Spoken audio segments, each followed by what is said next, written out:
Hi everyone, now I'm going to be tying this fly here. Now this is basically my idea of tying what we call a stab flea or an oak fly. Now the stab flea, as we call it, is named after basically it's an old way of fishing that you would collect the stab flies or oak flies from either the trees or from the stabs of the fence. That's how it got its name, because you could easily catch them on the stabs of the fence. And they were used, you could basically put them onto a hook and fish them with a small float and fish the streams or fish the lochs. And it was a deadly method of catching.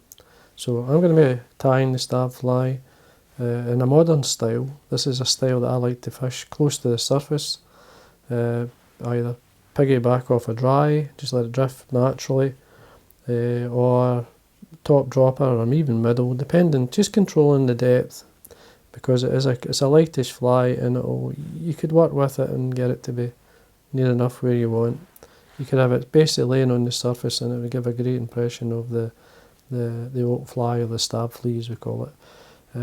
It is a terrestrial fly, so it does get blown on and it doesn't want to be there. But anyway, it's very good, the trout love them. So as I say, I'm going to give it a go, see what you think. I'm going to actually be fishing it the next chance I get, so we'll see how it works. Hook choice up to yourself.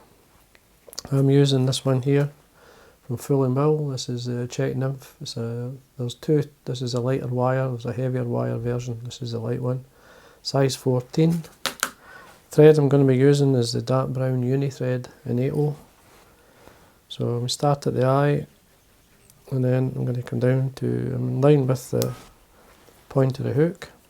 For the rib of the fly, I'm going to be using this thread here. Now the body of the fly is orange with kind of brown markings on it. Now I'm going to use this orange as a rib. It is far brighter than the body, but because I'm using it like to catch the light and catch their attention, it pays to do that. So the neon thread's a nice thick shiny thread, so the first thing I do but is wax it. Trim it away from the spool, and then I'm going to catch it on the way down.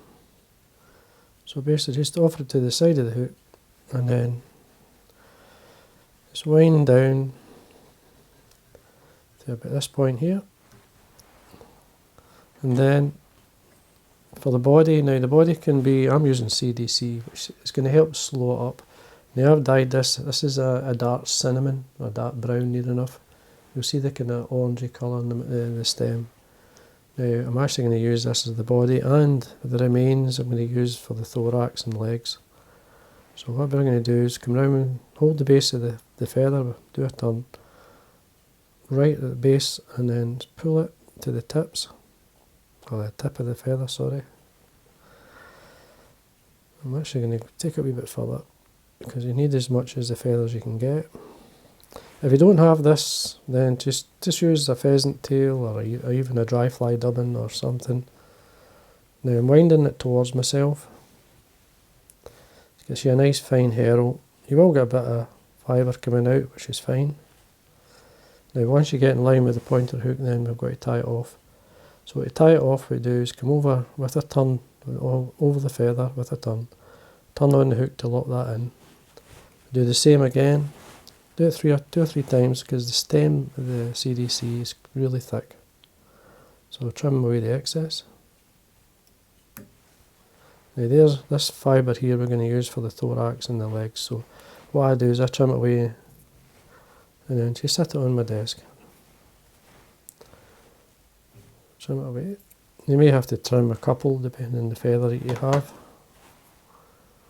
And then you can leave these long fibres if you want. I'm just going to trim them back a wee bit, they're just a wee bit long. And then we're going to rib the body the normal way we wind our thread. And don't be shy to rib it. You want a good few turns, because you are representing the main part of the body, the oak fly, is orange. So you want to see the orangey colour. That's fine.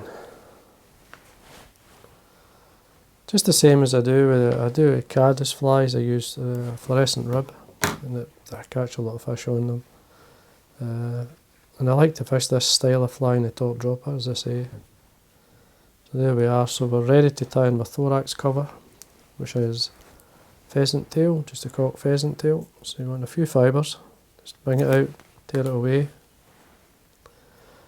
Now I trim away the tips, but I trim it to the point where I want the thickness to be, or the best part of the feather, fibre.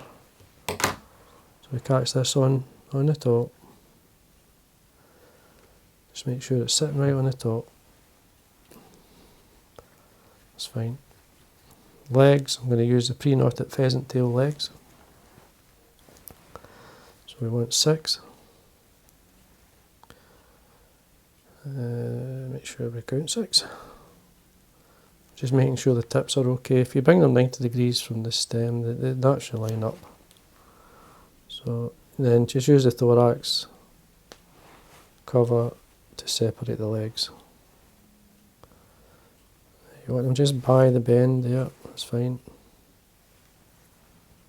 Come around with a couple of turns just to see where we are, see how they're sitting. And when you're happy, you can tighten up. I'm going to show what it looks like. There they are there. So when you bring this through, it'll help separate the legs for you. So then trim away, tidy up.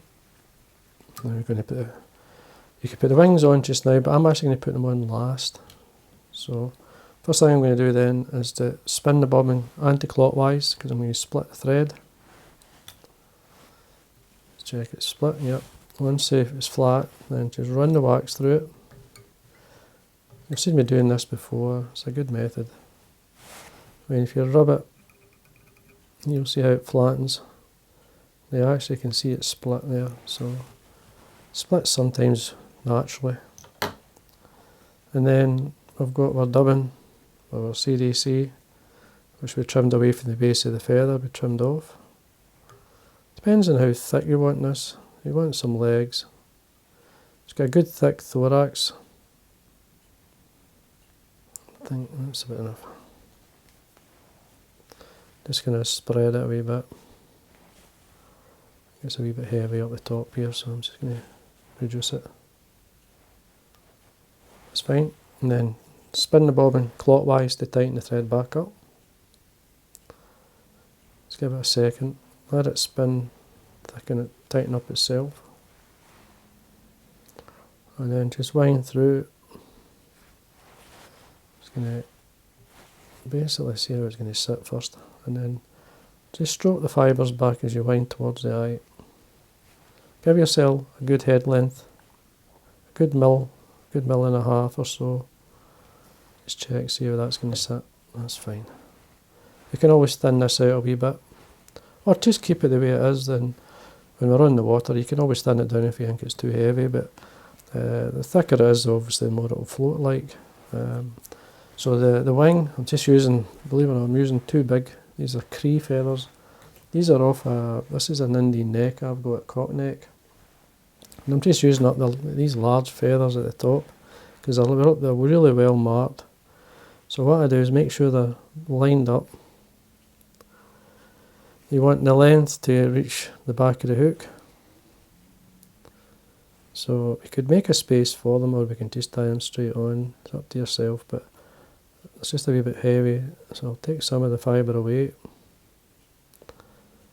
I like some of the fibre, so as I say, get the length you like.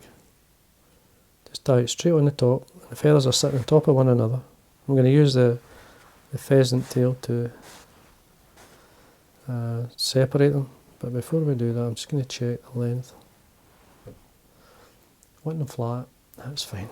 I think that should do it. That's fine. Trim away.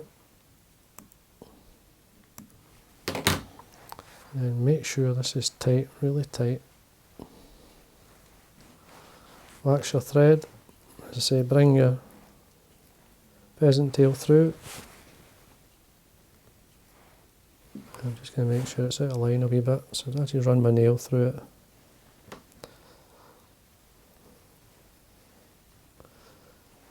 It's better. all I've done is made sure that the fibres are in line. Don't know if you can see it. And then tighten up. I can trim this.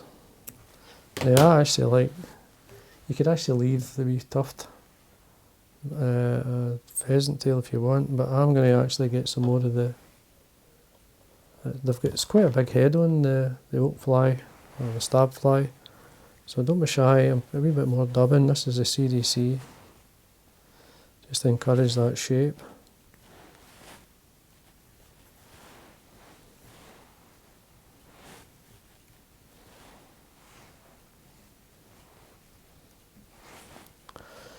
Once you're happy, you can take away the excess. And then just tidy up a wee bit. I'm just going to trim some of this fibres away just to get a better shape. You don't have to be as fussy as this. And then whip finish.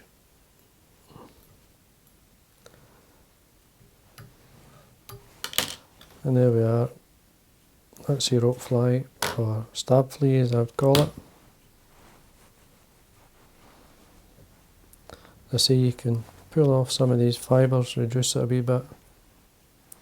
But it's very soft, a lot of movement in that, the colour's there. Then I usually, I forgot to put the varnish on my thread as a wound, but you can do it after as well. So all the way around.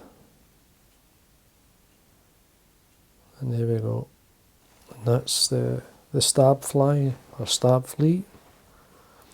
I like the way putting the wings on near the end of the thorax helps to spread them, gives that sort of, if you see this fly you'll know exactly what I mean. The wing sits very much like that, so you definitely see the wing. So there we are, that's my idea of it's a modern version of the stab flea or oak fly. So I hope you enjoyed that, and again, thanks for watching.